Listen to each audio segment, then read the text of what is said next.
আসসালামু আলাইকুম। আমরা আজকে একটি গুরুত্বপূর্ণ টপিক আলোচনা করতে যাচ্ছি। তো টপিকটি আমাদের অনার্স তৃতীয় বর্ষে আছে এবং অনার্স চতুর্থ বর্ষেও আছে। তো অনার্স তৃতীয় বর্ষে টপিকটি আমাদের উচ্চতর পারমাণবিক গঠন ও রাসায়নিক বন্ধন কোর্সের অন্তর্ভুক্ত এবং অনার্স চতুর্থ বর্ষে আমাদের আজকের আলোচ্য টপিকটি জৈব বিক্রিয়ার কৌশল এই কোর্সের অন্তর্ভুক্ত।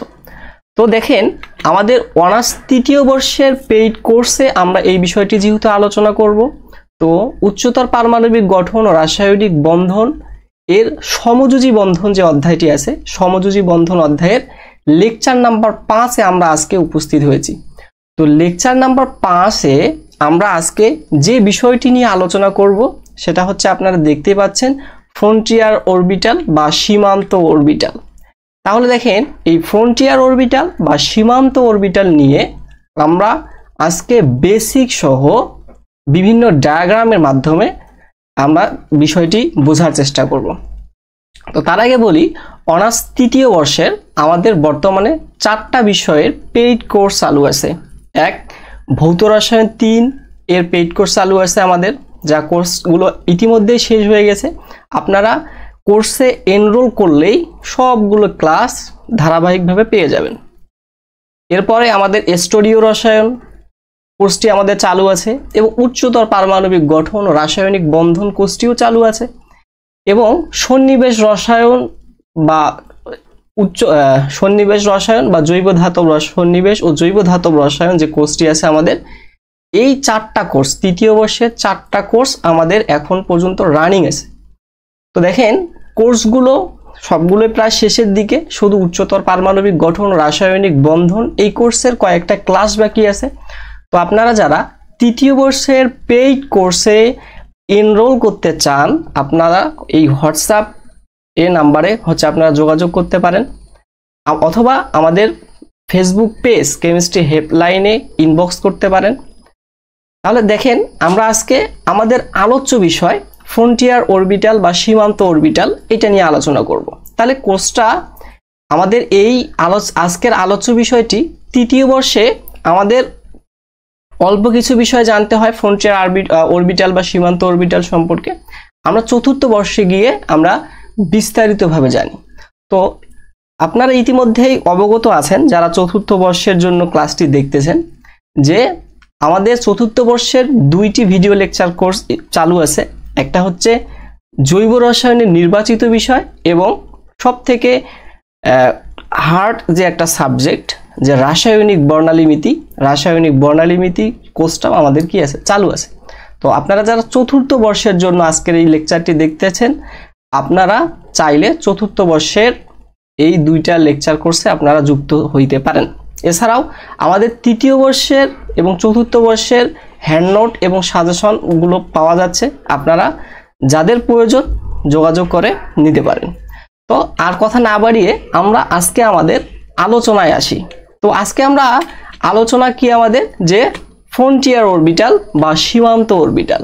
তাহলে প্রথমেই জেনে নেওয়া যাক যে ফ্রন্টিয়ার অরবিটাল বা সীমান্ত অরবিটাল এই বিষয়টা কি। এখানে বলতেছে যে হোমো অ্যান্ড লোমো, এই 2 ধরনের অরবিটালকে আমরা বলি ফ্রন্টিয়ার অরবিটাল বা সীমান্ত অরবিটাল। তাহলে হোমো কি জিনিস? তাহলে হোমোটা হচ্ছে যে সর্বোচ্চ অধিকৃত আণবিক অরবিটাল, আর লোমোটা হচ্ছে আমাদের যে সর্বনিম্ন অধিকৃত আণবিক অরবিটাল। এখন প্রশ্ন আসতে পারে যে সর্বোচ্চ অধিকৃত আণবিক অরবিটাল কি বিষয়, আর সর্বনিম্ন অধিকৃত আণবিক অরবিটাল এটা আবার কি? তাহলে আপনারা ইতিমধ্যেই, আমি আশা করতেছি যে আমাদের সমযোজী বন্ধন অধ্যায়ের 4র্থ নাম্বার লেকচারটি আপনারা দেখে ফেলেছেন। তো 4র্থ নাম্বার লেকচারে আপনাদেরকে এলসিএও তত্ত্ব বা এলসিএও থিওরি আপনাদেরকে আলোচনা করা হয়েছে। এই এলসিএও থিওরি মতে আমাদের কি হয়, আমাদের একটা কি থাকে, পারমাণবিক অরবিটাল থাকে। এই 2টা পারমাণবিক অরবিটালের থেকে কম শক্তি সম্পূর্ণ একটা হচ্ছে কি অবস্থানে এসে আমাদের একটা অরবিটাল গঠন করে। এই অরবিটালটাকে আমরা কি বলি, বন্ধনকারী আণবিক অরবিটাল। আর একটা এই পারমাণবিক অরবিটালের শক্তির থেকে উচ্চ শক্তিতে গিয়ে আমাদের আরেক ধরনের অরবিটাল তৈরি করে, এটাকে আমরা বলি বন্ধন বিরোধী আণবিক অরবিটাল। তো দেখেন, এই যখন বন্ধন বিরোধী আণবিক অরবিটাল তৈরি হয়েছিল, এইখানে আমাদের বন্ধন বিরোধী আণবিক অরবিটাল বা এই যে আমাদের LCAO পদ্ধতি, এটা আমরা আলোচনা করেছিলাম যে হাইড্রোজেন অণুর, তাহলে হাইড্রোজেন অণুকে নিয়ে আমরা আলোচনা করেছিলাম। তাহলে দেখেন, এই হাইড্রোজেন অণু নিয়ে যখন আমরা আলোচনা করেছিলাম, এই বন্ধন বিরোধী আণবিক অরবিটালে আমাদের বিয়োগবোধক অধিক্রমণ ঘটতো। তো বিয়োগবোধক অধিক্রমণে আমাদের কি হইতো? বিয়োগবোধক অধিক্রমণে আমাদের এই যে হাইড্রোজেন যে অণুটা আছে, এই হাইড্রোজেন অণুর দুইটা হাইড্রোজেন আমাদের কি থাকে? একটা সমযোজী বন্ধনের মাধ্যমে আমাদের আবদ্ধ থাকে। তাহলে এই সমযোজী বন্ধনের একটা হাইড্রোজেনের আমাদের যদি প্লাস এবং অন্য আরেকটা হাইড্রোজেন যদি মাইনাস অধিক্রমণ ঘটে, মানে অরবিটালের অধিক্রমণটা যদি একটা ধনাত্মক হয়, একটা যদি ঋণাত্মক হয়, তখন আমাদের কি হয়? তখন আমাদের অ্যান্টিবন্ডিং আণবিক অরবিটালগুলো তৈরি হয়। তাহলে অ্যান্টিবন্ডিং আণবিক অরবিটালগুলোকে আমরা সিগমা স্টার দ্বারা প্রকাশ করছিলাম গত লেকচারে। তো দেখেন, আর যখন আমাদের বন্ধনকারী আণবিক অরবিটালগুলো তৈরি হয়, তাহলে এটা হচ্ছে কি আমাদের বন্ধনকারী আণবিক অরবিটাল। তাহলে বন্ধনকারীর জন্য আমরা বি লিখতেছি, আর অ্যান্টিবন্ডিং এর জন্য আমি এখানে এ লিখতেছি। তাহলে বন্ধনকারী আণবিক অরবিটালের ক্ষেত্রে আমাদের যোগবোধক অধিক্রমণ হয়েছিল। তাহলে যোগবোধক অধিক্রমণে আমরা কি পাইছিলাম? দুইটা যে এই যে হাইড্রোজেন যে পরমাণু, এই হাইড্রোজেন পরমাণুর দুইটা অরবিটালের অধিক্রমণটাই হয়েছিল কি? একই দশায়, মানে এই হাইড্রোজেন পরমাণুর যোগবোধক অধিক্রমণ, আবার এই হাইড্রোজেন পরমাণুর যদি যোগবোধক অধিক্রমণ হয়, অথবা একটা হাইড্রোজেন পরমাণুর বিয়োগবোধক অধিক্রমণ অন্য একটা হাইড্রোজেন পরমাণুর বিয়োগবোধক অধিক্রমণ হয়, তখন আমাদের কি হইতো? তখন হচ্ছে আমাদের বন্ধনকারী আণবিক অরবিটাল তৈরি হইতো। আর অ্যান্টিবন্ডিং আণবিক অরবিটালের ক্ষেত্রে আমাদের একটা যদি ধনাত্মক হয়, অন্যটা হচ্ছে আমাদের ঋণাত্মক, একটা যদি ঋণাত্মক হয়, অন্যটা হচ্ছে কি আমাদের ধনাত্মক। এইভাবে হচ্ছে আমাদের বন্ধন বিরোধী আণবিক অরবিটালগুলো হচ্ছে আমাদের তৈরি হয়েছিল। তাহলে দেখেন, বন্ধন বিরোধী আণবিক অরবিটালে আমাদের একটা কি থাকে? নোট তৈরি হয়। তাহলে নোটটা কি? নোটটা হচ্ছে যেখানে ইলেকট্রন প্রাপ্তির সম্ভাবনা হচ্ছে কি আমাদের শূন্য। আর বন্ধনকারী আণবিক অরবিটালে ইলেকট্রনগুলো ইলেকট্রনের যে ঘনত্ব, ইলেকট্রনের ঘনত্বটা হচ্ছে কি আমাদের বন্ধন বরাবর থাকে। এগুলো হচ্ছে কি আমরা গত লেকচারে আলোচনা করে ফেলেছি।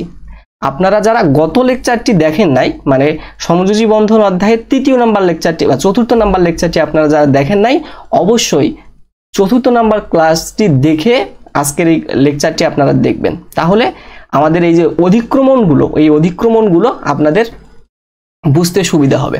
তাহলে আমরা আজকের আলোচনায় ফিরে আসি যে হোমো। তাহলে হোমো হচ্ছে যে যেখানে অধিক্রমণগুলো হচ্ছে কি আমাদের একই দশায় থাকবে। অধিক্রমণগুলো হচ্ছে কি আমাদের একই দশা বিশিষ্ট যদি হয়, তাহলে আমাদের সর্বোচ্চ অধিকৃত আণবিক অরবিটাল পাওয়া যায়। কারণ আমরা দেখেছিলাম, গত লেকচারে দেখেছিলাম যে পানির যে হাইড্রোজেন অণুর যে তরঙ্গ ফাংশন, তাহলে এই হাইড্রোজেন পরমাণুর তরঙ্গ ফাংশনটাকে আমরা এইভাবে অঙ্কন করছিলাম, যে এই যে আমার তরঙ্গ ফাংশনটাকে এইভাবে অঙ্কন করছিলাম আমরা। তাহলে এই হাইড্রোজেন পরমাণুর জন্য আরেকটা যদি আমরা তরঙ্গ ফাংশন আঁকি, তাহলে এইখানে হচ্ছে কি আমাদের এইরকম ভাবে আরেকটা পাবো। এখন যদি আমাদের একই দশা মানে যোগবোধক যদি হয়, তাহলে এখানে হচ্ছে কি আমাদের প্লাস, এটা হচ্ছে কি আমাদের প্লাস।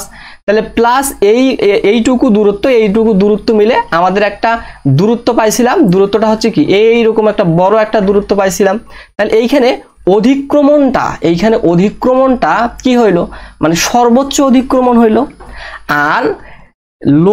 আর হচ্ছে কি যখন একটা প্লাস অন্যটা মাইনাস হয়, তখন হচ্ছে কি আমাদের এইখানে কি হয়? এই তরঙ্গটা হচ্ছে কি শূন্যের কাছাকাছি চলে যায়, মানে তখন আর কোনো কি হয় না, অধিক্রমণ ঘটে না বা বন্ধন তৈরি হয় না। সেক্ষেত্রে আমাদের কি তৈরি হয়? নোট তৈরি হয়। তাহলে এখানে এটা হচ্ছে এখন আমরা দেখব যে হোমো। তাহলে হোমো হচ্ছে কি আমাদের একই দশায় থেকে, মানে অরবিটালগুলো যদি একই দশায় থেকে অধিক্রমণ করে, তাহলে আমাদের সর্বোচ্চ অধিকৃত আণবিক অরবিটাল পাবো। তাহলে একই দশা বলতে দশাটি হইতে পারে প্লাস প্লাস, অথবা দশাটি হইতে পারে মাইনাস মাইনাস। এবার আসি আমাদের লুমো। তাহলে লুমো হলো কি সর্বনিম্ন অধিকৃত আণবিক অরবিটাল।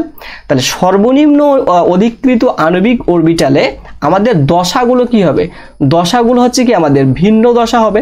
তাহলে ভিন্ন দশা বলতে আমরা এখানে কি বুঝাচ্ছি, একটা অরবিটাল যদি ধনাত্মক অতিক্রমণ ঘটায় আর একটা অরবিটাল ঋণাত্মক অতিক্রমণ ঘটবে, মানে একটা ধনাত্মক অরবিটাল এবং অন্য আরেকটা ঋণাত্মক অরবিটাল পরস্পরকে নাকচ করে দেয়, যার কারণে সেখানে কোনো ইলেকট্রন প্রাপ্তির সম্ভাবনা থাকে না, সেখানে আমাদের নোট তৈরি হয়। কারণ যেখানে ইলেকট্রন প্রাপ্তির সম্ভাবনা নাই তাকে আমরা কি বলি, নোট বলি, তাকে আমরা বলি নোট। এই বিষয়টা আমরা গত লেকচারেও দেখেছি।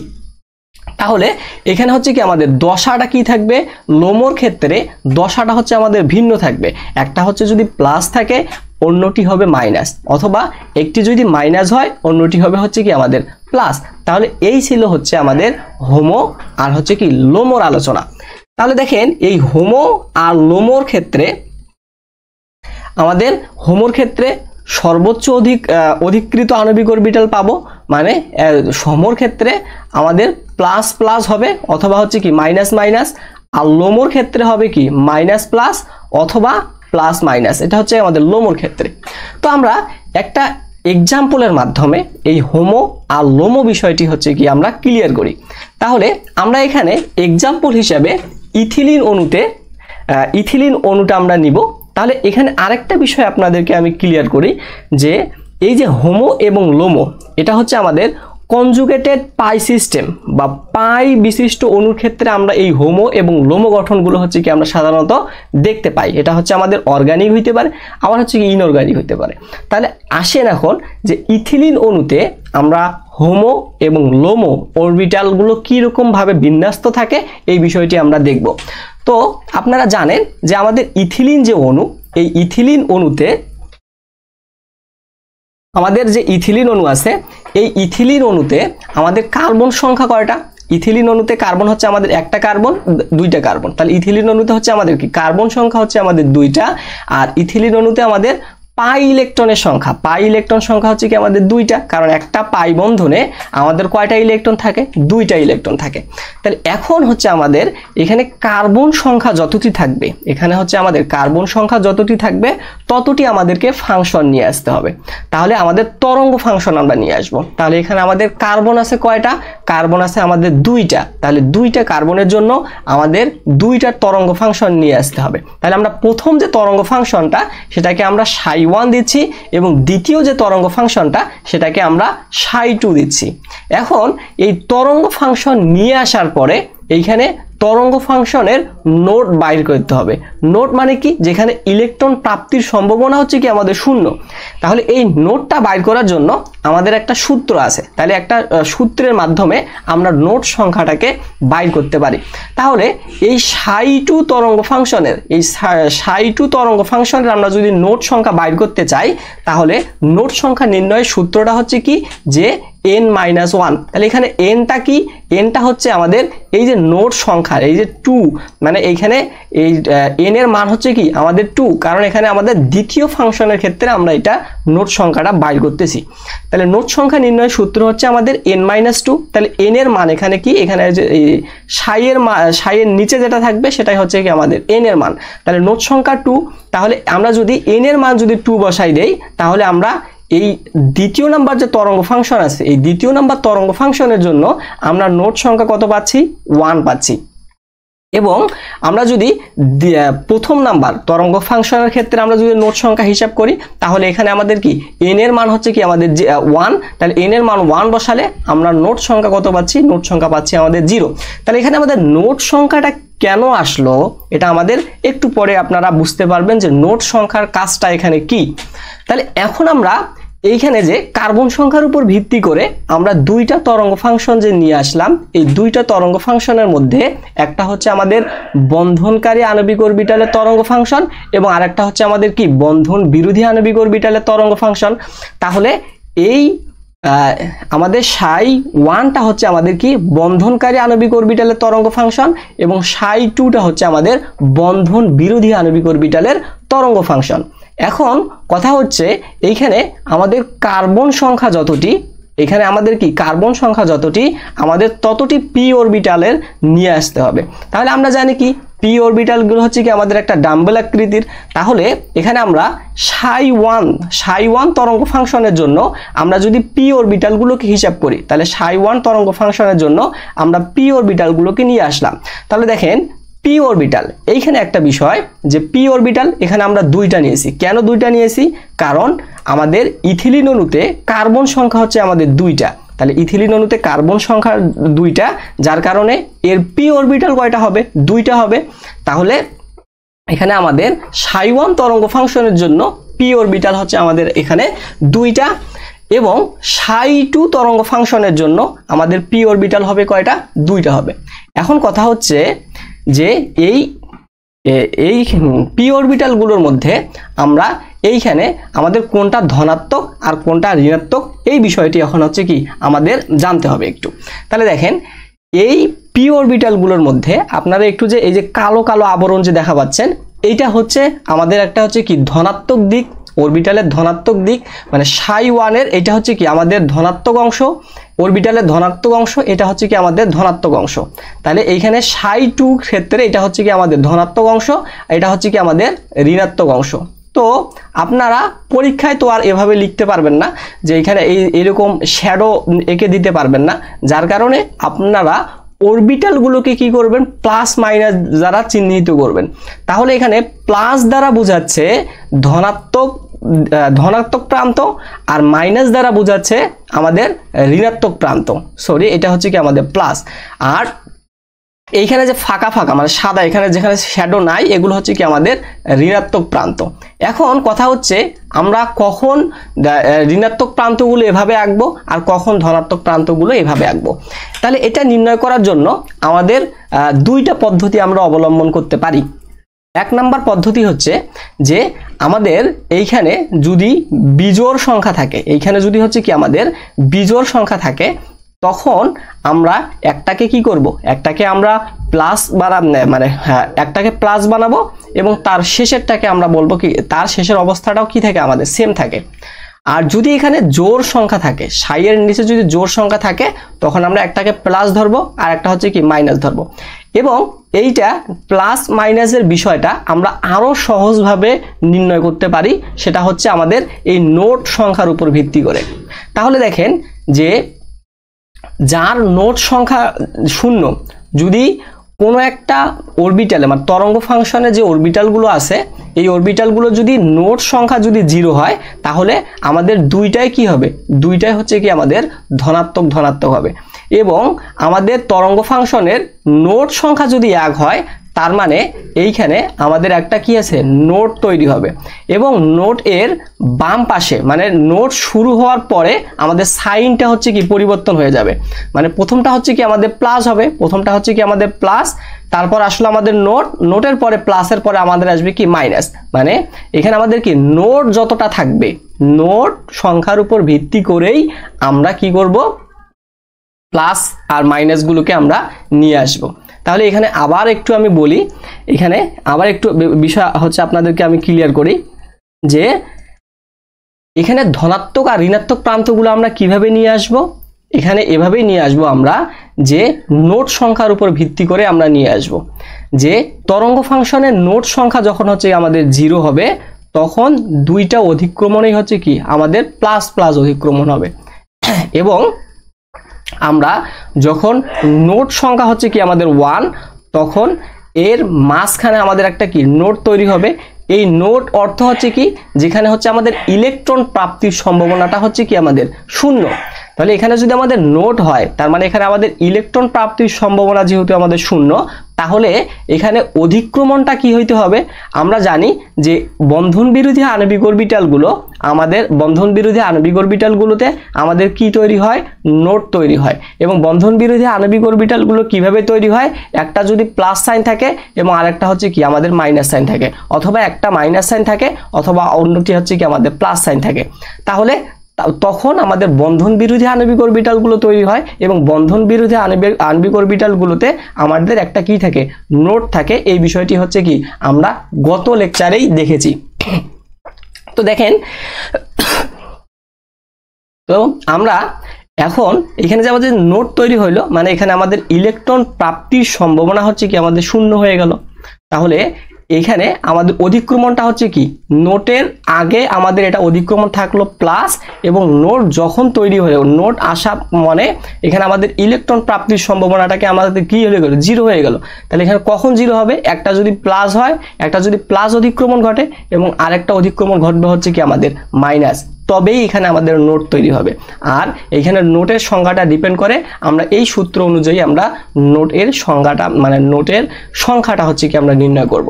তাহলে এটা ছিল হচ্ছে কি আমাদের পি অরবিটালগুলোকে আমরা নিয়ে আসলাম। তাহলে পি অরবিটালগুলোকে নিয়ে আসার পরে এই পি অরবিটালগুলোর মধ্যে আমরা একটা অধিক্রমণ ঘটাবো। তাহলে পি অরবিটালগুলোর মধ্যে একটা অধিক্রমণ ঘটাই, মানে বন্ধন কোনটা বন্ধন গঠন করবে আর কোনটা বন্ধন ভাঙবে। তাহলে দেখেন আমাদের এটাকে বলি আমরা আণবিক অরবিটাল। তাহলে আণবিক অরবিটালগুলোর মধ্যে আমাদের পি অরবিটাল, তাহলে পি অরবিটালে আমাদের কি নাই, মানে এই ψ1 তরঙ্গ ফাংশনের ক্ষেত্রে আমাদের নোট সংখ্যা হচ্ছে কি আমাদের 0, মানে এইখানে কি হচ্ছে না, আমাদের কোনো এই বন্ধন বরাবর এই অধিক্রমণ এবং এই অধিক্রমণ বরাবর, মানে এই বন্ধন বরাবর আমাদের কি হচ্ছে ইলেকট্রন প্রাপ্তির সম্ভাবনা হচ্ছে কি সর্বোচ্চ। আর এই অধিক্রমণটা কি হচ্ছে, অধিক্রমণটা হচ্ছে আমাদের প্লাস প্লাস অধিক্রমণ ঘটছে। এবং আমরা যদি ψ2 তরঙ্গ ফাংশনের কথা চিন্তা করি, তাহলে এইখানে আমাদের একটা কি হচ্ছে, নোট তৈরি হচ্ছে। তাহলে নোট তৈরি হওয়ার অর্থই হচ্ছে এইখানে আমাদের কি এইরকম ভাবে আমাদের কি হচ্ছে না, আমাদের একটা কি বন্ধন তৈরি হবে না, এখানে হচ্ছে আমাদের একটা নোট তৈরি হবে। কারণ একদিকে হচ্ছে আমাদের কি ধনাত্মক অধিক্রমণ, আর অন্য অরবিটালে হচ্ছে কি আমাদের ঋণাত্মক অধিক্রমণ, যার কারণে পরস্পরকে নাকচ করে দেয়, যার ফলে এখানে আমাদের কোনো বন্ধন গঠিত হয় না। তাহলে এখানে আমাদের কি গঠিত হবে, একটা নোট গঠিত হবে। আর এই নোটটাকে আমরা বলতেছি যে এখানে আমাদের ইলেকট্রন প্রাপ্তির সম্ভাবনাটা হচ্ছে কি আমাদের শূন্য, এটা হচ্ছে কি আমাদের এই বরাবর হচ্ছে আমাদের একটা নোট গঠন হবে। তাহলে এখন আমরা পি অরবিটাল থেকে আণবিক অরবিটালে আসলাম। এখন আমরা ইলেকট্রন বিন্যাস দেখব। তাহলে ইলেকট্রন বিন্যাসের জন্য আমাদের গুরুত্বপূর্ণ হচ্ছে পাই ইলেকট্রন সংখ্যাটা জানা। তাহলে আমরা দ্বিবন্ধন যতটা থাকবে আর পাই ইলেকট্রন তার ডাবল। তাহলে দ্বিবন্ধন আছে আমাদের একটা, পাই ইলেকট্রন সংখ্যা এখানে আছে আমাদের দুইটা। তাহলে এর জন্য আমরা ভূমি স্তরের ইলেকট্রন বিন্যাস জানবো এবং উত্তেজিত স্তরের ইলেকট্রন বিন্যাস জানবো। তো ভূমি স্তরের ইলেকট্রন বিন্যাসটা প্রথমে আমরা জানি যে ভূমি স্তরের ইলেকট্রন বিন্যাসে আমাদের কি হচ্ছে, যে ভূমি স্তরের ইলেকট্রন বিন্যাসে আমাদের পাই ইলেকট্রন, এই যে পাই ইলেকট্রন দুইটা, তাহলে আমাদের ভূমি স্তরের যে ইলেকট্রন বিন্যাস এর মধ্যে আমাদের এই বরাবর কি থাকে, এই বরাবর হচ্ছে কি আমাদের একটা এই নিচের অংশটা হচ্ছে আমাদের বন্ডিং আণবিক অরবিটাল বা বন্ধনকারী আণবিক অরবিটাল, এবং উপরেরটা হচ্ছে কি ψ2 হচ্ছে আমাদের বন্ধন বিরোধী আণবিক অরবিটাল। তো আমরা জানি যে এর যে শক্তির যে পার্থক্য, শক্তির পার্থক্যটা হচ্ছে কি, শক্তি এই নিচ থেকে উপরের দিকে গেলে হচ্ছে কি হয়, আমাদের বৃদ্ধি হয়। তাহলে শক্তি কার বেশি, শক্তি হচ্ছে কি আমাদের ψ2 তরঙ্গ ফাংশনের শক্তি বেশি ψ1 এর থেকে। তাহলে এই ψ1 এর জন্য যে ভূমি স্তরের ইলেকট্রন বিন্যাস হবে বা ভূমি স্তর হবে, তার শক্তিটা হচ্ছে কি কম, যেহেতু এটা হচ্ছে আমাদের কি বন্ধনী আণবিক অরবিটাল থাকে। আর অ্যান্টিবন্ডিং আণবিক অরবিটাল, এটা হচ্ছে কি আমাদের বন্ধন আণবিক অরবিটাল, এবং এটা হচ্ছে আমাদের কি অ্যান্টিবন্ডিং আণবিক অরবিটাল। তাহলে বন্ধনী আণবিক অরবিটালের শক্তি যেহেতু কম, সেক্ষেত্রে আমাদের পাই ইলেকট্রন দুইটা আগে কম শক্তি সম্পূর্ণ অরবিটালে এসে বা স্তরে এসে আমাদের ইলেকট্রনগুলো অবস্থান করবে। আর যেহেতু এখানে পাই ইলেকট্রনের সংখ্যা দুইটা, সেক্ষেত্রে দুইটাই যেহেতু এখানে আমাদের ভূমি স্তরের সর্বনিম্ন শক্তি স্তরে অবস্থান করতেছে, যার কারণে আমাদের অ্যান্টিবন্ডিং আণবিক অরবিটালে কোনো কি নাই, আমাদের ইলেকট্রন নাই। এখন আমরা এই ভূমি স্তরে যে দুইটা পাই ইলেকট্রন আছে, এই ভূমি স্তরের দুইটা পাই ইলেকট্রন যদি নির্দিষ্ট তরঙ্গদৈর্ঘ্যের আলোক শোষণ করে, তখন এই ভূমি স্তর কি হয়ে যায়, আমাদের উত্তেজিত হয়। তাহলে উত্তেজিত হয়ে এর যে ইলেকট্রনটা আছে, এর ইলেকট্রনটা আমাদের কি আমাদের অ্যান্টিবন্ডিং আণবিক অরবিটালে কি হচ্ছে আমাদের শিফট করবে। তাহলে ভূমি স্তরে যদি আমাদের নির্দিষ্ট পরিমাণ তরঙ্গদৈর্ঘ্যের আলোকরশ্মি আপতিত হলে ইলেকট্রনগুলো আলোকরশ্মির ফ্রিকোয়েন্সি শোষণ করে উত্তেজিত হয়। উত্তেজিত হয়ে লোয়ার স্টেট থেকে হাইয়ার এনার্জি লেভেলে, লোয়ার এনার্জি লেভেল থেকে হাইয়ার এনার্জি লেভেলে আমাদের অতিক্রম করে। তা আমরা জানি যে লোয়ার এনার্জি লেভেল হচ্ছে আমাদের বন্ধনকারী আণবিক অরবিটাল এবং হাইয়ার এনার্জি লেভেল হচ্ছে আমাদের অ্যান্টিবন্ডিং আণবিক অরবিটাল। তাহলে এই বন্ধনকারী আণবিক অরবিটাল থেকে আমাদের একটা ইলেকট্রন বন্ধন বিরোধী আণবিক অরবিটালে চলে যাবে। তাহলে এইরকম ভাবে হচ্ছে কি হয়, আমাদের অরবিটাল মানে ইলেকট্রনগুলো অন্য জায়গায় অবস্থান করে।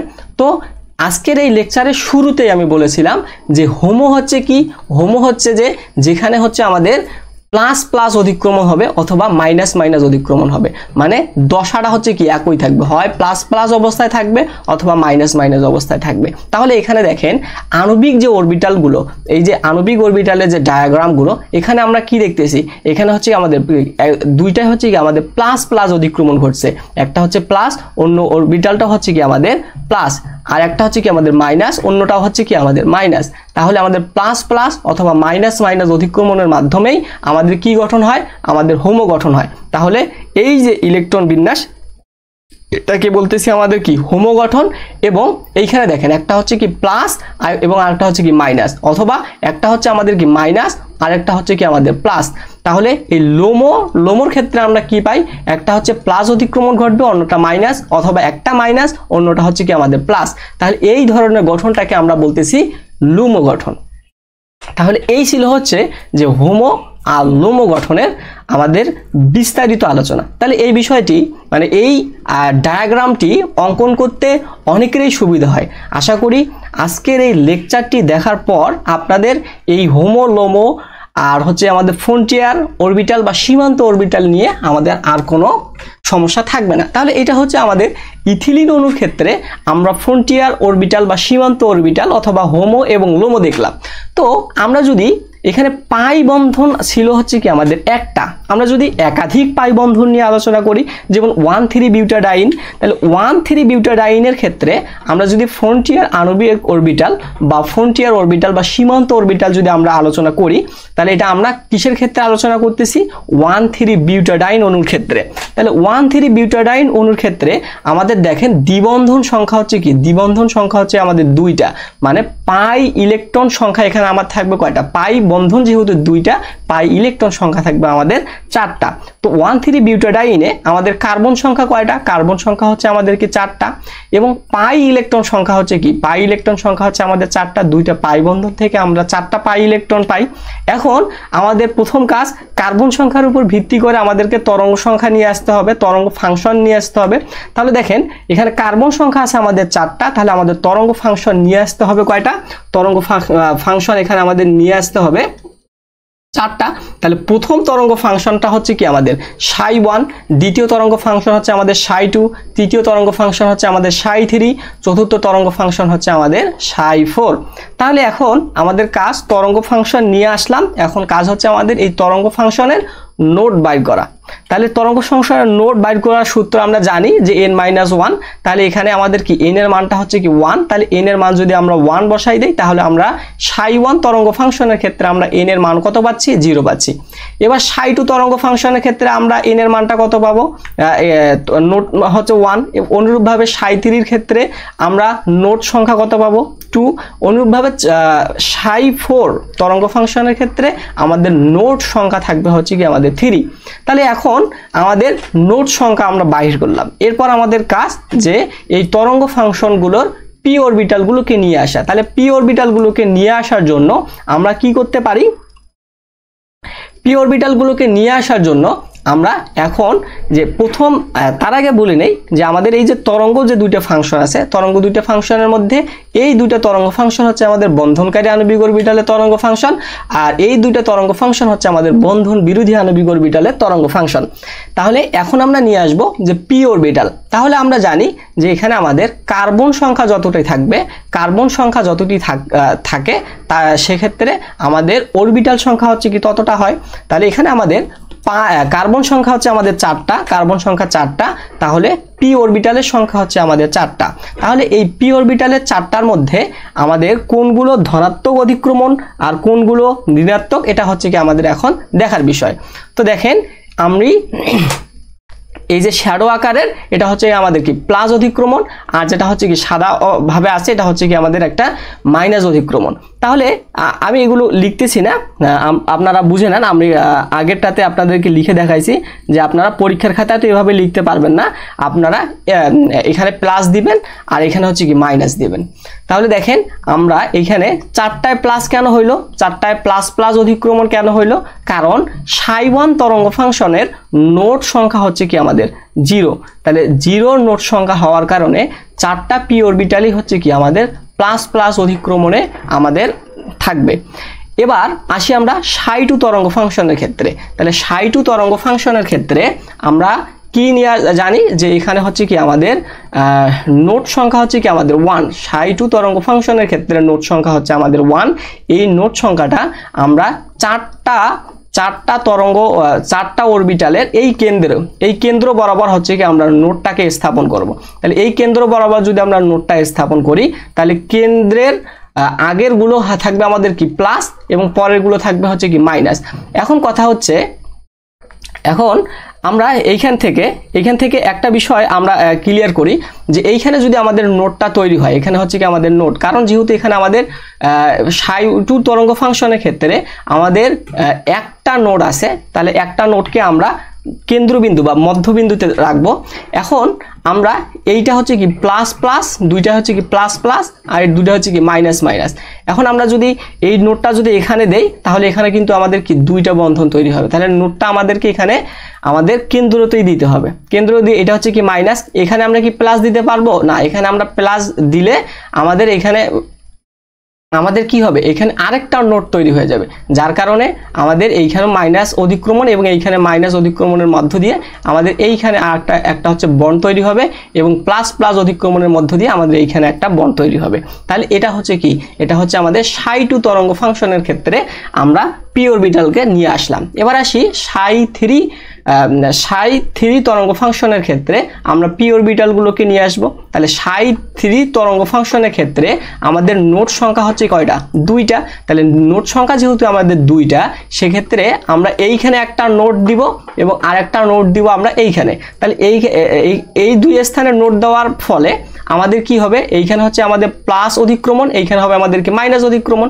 তাহলে প্লাস মাইনাস অধিক্রমণের মধ্য দিয়ে আমাদের একটা নোট তৈরি হবে এবং মাইনাস এবং আর মাইনাস মাইনাস অধিক্রমণের মধ্য দিয়ে আমাদের এইখানে একটা কি হবে, একটা বন্ড তৈরি হবে এবং মাইনাস আর প্লাস অধিক্রমণের মধ্য দিয়ে আমাদের এইখানে আরেকটা নোট তৈরি হবে। তাহলে এই রকম ভাবে আমাদের ψ3 তরঙ্গ ফাংশনের ক্ষেত্রে আমরা পি অরবিটালগুলোকে নিয়ে আসব। এবার আসি ψ4 তরঙ্গ ফাংশন। তাহলে ψ4 তরঙ্গ ফাংশনের ক্ষেত্রে আমরা দেখতেছি আমাদের নোট সংখ্যা হচ্ছে কি আমাদের 3। তাহলে নোট সংখ্যা 3 হলে আমাদের এইখানে 3টা নোট নিয়ে আসতে হবে। তাহলে 3টা নোট নিয়ে আসার জন্য আমাদের একটা যদি প্লাস হয় আর একটা হবে মাইনাস, একটা যদি মাইনাস হয় আর একটা হবে প্লাস, একটা যদি প্লাস হয় অন্যটি হবে কি মাইনাস। মানে এইখানে হচ্ছে কি আমাদের নোট সংখ্যা হচ্ছে কি, নোট সংখ্যা হচ্ছে আমাদের 3টা নোট সংখ্যা আসবে। তো এই যে আমাদের এই গঠনগুলো আমরা এখন আণবিক অরবিটাল বা আণবিক অরবিটালে আমরা যা দেখব। তাহলে আণবিক অরবিটালে ψ1 তরঙ্গ ফাংশনের ক্ষেত্রে আমাদের 3টা বন্ধন আমাদের তৈরি হয়, কারণ এর ψ1 তরঙ্গ ফাংশনের ক্ষেত্রে আমাদের নোট সংখ্যা হচ্ছে কি 0 হওয়ার কারণে আমরা এইখানে যে অধিক্রমণগুলো ঘটে, এই অধিক্রমণগুলো হচ্ছে কি সবগুলো হচ্ছে কি আমাদের প্লাস প্লাস অধিক্রমণ ঘটে। এবার আসি আমরা ψ2 অধিক্রমণের ক্ষেত্রে। তো ψ2 অধিক্রমণের ক্ষেত্রে আমাদের নোট সংখ্যা হচ্ছে কি আমাদের 1, যার কারণে এইখানে হচ্ছে কি আমাদের একটা নোট গঠন হয়। আর নোট গঠন একটা হচ্ছে প্লাস প্লাস অধিক্রমণ ঘটে, আর এইখানে হচ্ছে কি প্লাস মাইনাস অধিক্রমণের মাধ্যমে আমাদের এখানে একটা নোট তৈরি হয় এবং মাইনাস প্লাস অধিক্রমণের মাধ্যমে আমাদের এইখানে একটা বন্ধন গঠিত হয়। এরপর আসি আমরা ψ3 তরঙ্গ ফাংশনের ক্ষেত্রে। তো ψ3 তরঙ্গ ফাংশনের ক্ষেত্রে আমরা জানি যে ψ3 তরঙ্গ ফাংশনের নোট সংখ্যা হচ্ছে আমাদের 2টা। তাহলে 2টা নোট তৈরি করার জন্য একটা হচ্ছে আমাদের প্লাস অধিক্রমণ আর একটা হচ্ছে আমাদের মাইনাস অধিক্রমণের মধ্য দিয়ে আমাদের এই নোটটা তৈরি হয় এবং একটা মাইনাস অধিক্রমণ একটা প্লাস অধিক্রমণের মধ্য দিয়ে আমাদের এইখানে বন্ধন তৈরি হয়। এই বন্ধন বরাবর হচ্ছে ইলেকট্রন প্রাপ্তির সম্ভাবনা হচ্ছে কি সর্বোচ্চ এবং এখানে ইলেকট্রন ঘনত্বটা হচ্ছে কি আমাদের বেশি থাকে এবং একটা প্লাস এবং একটা মাইনাস অধিক্রমণের মধ্য দিয়ে আমাদের এইখানে আরেকটা নোট তৈরি হয়। যেহেতু আমাদের ψ3 তরঙ্গ ফাংশনের ক্ষেত্রে আমাদের নোট সংখ্যা হচ্ছে কি আমাদের 2, যার কারণে এখানে আমাদের নোট সংখ্যাটা হচ্ছে আমাদের 2। এবার আসি আমরা ψ4 তরঙ্গ ফাংশন। তাহলে ψ4 তরঙ্গ ফাংশনের ক্ষেত্রে আমাদের নোট সংখ্যা হচ্ছে কি আমাদের 3টা। তাহলে 3টা নোটের ক্ষেত্রে আমরা এইখানে একটা হচ্ছে কি প্লাস অধিক্রমণ মাইনাস প্লাস, আচ্ছা এইখানে একটু ভুল হয়েছে, ভুলটা হচ্ছে যে এখানে প্লাস, এটা হচ্ছে কি, এটা হচ্ছে আমাদের মাইনাস হবে। তাহলে মাইনাস, এইখানে চিত্রটার মধ্যে এইখানে শ্যাডোটা হচ্ছে কি এইখানে হবে, শ্যাডোটা হচ্ছে কি এইখানে থাকবে, শ্যাডোটা হচ্ছে এখানে থাকবে, একটু আপনারা কারেকশন করে নিয়েন। তাহলে এইখানে আমাদের প্লাস আর একটা হচ্ছে কি আমাদের মাইনাস, তাহলে এখানে হচ্ছে প্লাস, এখানে হচ্ছে আমাদের কি মাইনাস। তাহলে এভাবে হচ্ছে আমাদের ψ4 তরঙ্গ ফাংশনের ক্ষেত্রে আমরা এইভাবে তরঙ্গ অরবিটালগুলো আমরা আঁকতে পারি। এবার আসি আমাদের ভূমির স্তর। তাহলে ভূমির স্তরের ইলেকট্রন বিন্যাসটা কিরকম হবে? এখানে আমাদের পাই ইলেকট্রন সংখ্যা হচ্ছে কি আমাদের 4টা। তাহলে 4টা পাই ইলেকট্রনের মধ্যে আমাদের এন্টি বন্ডিং বন্ডিং আণবিক অরবিটালগুলো আগে ফিল আপ হবে। তাহলে 2টা ইলেকট্রন আমাদের এখানে থাকলো এবং 2টা ইলেকট্রন আমাদের ψ2 তরঙ্গ ফাংশনে থাকলো এবং 4টা পাই ইলেকট্রন আমরা এখানে ফিল আপ হইলো। আমাদের এন্টি বন্ডিং আণবিক অরবিটালে আমাদের কোনো ইলেকট্রন অবশিষ্ট না থাকার কারণে এগুলো হচ্ছে আমাদের ফাঁকা থাকে। এখন এই ভূমির স্তর যদি হচ্ছে আমাদের নির্দিষ্ট তরঙ্গদৈর্ঘ্যের আলোক রশ্মি শোষণ করে, তাহলে এই ভূমির স্তর হচ্ছে কি আমাদের উত্তেজিত হবে। তাহলে উত্তেজিত হয়ে তার হচ্ছে কি উচ্চ শক্তির স্তরে সে উত্তেজিত হবে। তাহলে এখন কথা হচ্ছে যে এই যে ভূমির স্তর ψ1 তরঙ্গ ফাংশনের ক্ষেত্রে যে আমাদের ভূমির স্তর, এই ভূমির স্তরটা উত্তেজিত হয়ে অন্য তার থেকে বেশি শক্তির লেভেলে যাইতে পারে না, কারণ তার থেকে বেশি শক্তির লেভেলটা হচ্ছে কি আমাদের ইলেকট্রন দ্বারা পূর্ণ। আমরা জানি একটা অরবিটালে আমাদের 2টার বেশি ইলেকট্রন থাকতে পারে না। তাহলে এইখানে এই অরবিটালটা যেহেতু হচ্ছে আমাদের 2টা ইলেকট্রনে ফিল আপ হয়ে আসে, যার কারণে ψ1 তরঙ্গ ফাংশনের যে 2টা ইলেকট্রন এগুলো হচ্ছে কি উত্তেজিত হয়ে তার পরবর্তী উচ্চতর শক্তি স্তরে যাইতে পারবে না। তাহলে তখন কি হবে? এই নির্দিষ্ট তরঙ্গ দৈর্ঘ্যের আলোক রশ্মি শোষণ করার মাধ্যমে এই মানে ψ2 তরঙ্গ ফাংশনের যে 2টা ইলেকট্রন আছে, এই 2টা ইলেকট্রনের মধ্যে একটা ইলেকট্রন ψ3 তরঙ্গ ফাংশনের অরবিটালে হচ্ছে কি আমাদের গমন করবে। তাহলে এটা হচ্ছে কি এটা কোন লেভেলে যাবে? এটা হচ্ছে আমাদের উত্তেজিত অবস্থায় আমরা এটা দেখাবো। তাহলে উত্তেজিত অবস্থায় আমাদের ψ2 তরঙ্গ ফাংশনের ইলেকট্রন, 2টা ইলেকট্রনের মধ্যে একটা ইলেকট্রন আমাদের এইখানে থাকবে এবং আরেকটা ইলেকট্রন উত্তেজিত হয়ে আমাদের কি হবে এখানে চলে আসবে। তাহলে এইখানে দেখেন এটার মধ্যে কোনটা হচ্ছে আমাদের হোমো গঠন থাকবে এবং কোনটা হচ্ছে আমাদের লোম গঠন। তাহলে হোমো গঠনের মধ্যে আমরা জানি যে 2টা অধিক্রমণে যদি প্লাস প্লাস হয় তখন আমরা সেটাকে আমরা বলি যে হোমো গঠন। তাহলে দেখেন এইখানে হচ্ছে কি আমাদের একটা হচ্ছে প্লাস প্লাস অধিক্রমণ ঘটলো, অথবা হচ্ছে কি মাইনাস মাইনাস অধিক্রমণ, অথবা হচ্ছে কি মাইনাস মাইনাস অধিক্রমণ প্লাস প্লাস অধিক্রমণ। তাহলে এই অবস্থাটাকে মানে তরঙ্গ ফাংশন ψ2 যে অবস্থা, এই ফাংশনটাকে আমরা বলতেছি হোমো গঠন এবং এই ফাংশনটাকে আমরা বলতেছি লোম গঠন। কারণ একটা প্লাস একটা মাইনাস, একটা প্লাস একটা মাইনাস, মানে এখানে অধিক্রমণটা দশাটা হচ্ছে কি ভিন্ন। তাহলে এটা হচ্ছে আমাদের লোম গঠন। তাহলে এই ছিল হচ্ছে যে আমাদের আজকের আলোচনা। তাহলে আজকের আলোচনায় আমরা হোমো এবং লোম গঠন নিয়ে আমরা আলোচনা করলাম। তাহলে আজকের লেকচারটি এ পর্যন্তই। ভালো থাকবেন, সুস্থ থাকবেন। পরবর্তী লেকচার বা পরবর্তী ক্লাস করার আমন্ত্রণ জানিয়ে আমি আজকের এই লেকচারটি এখানে শেষ করতেছি। আল্লাহ হাফেজ। আসসালামু আলাইকুম ওয়া রাহমাতুল্লাহ।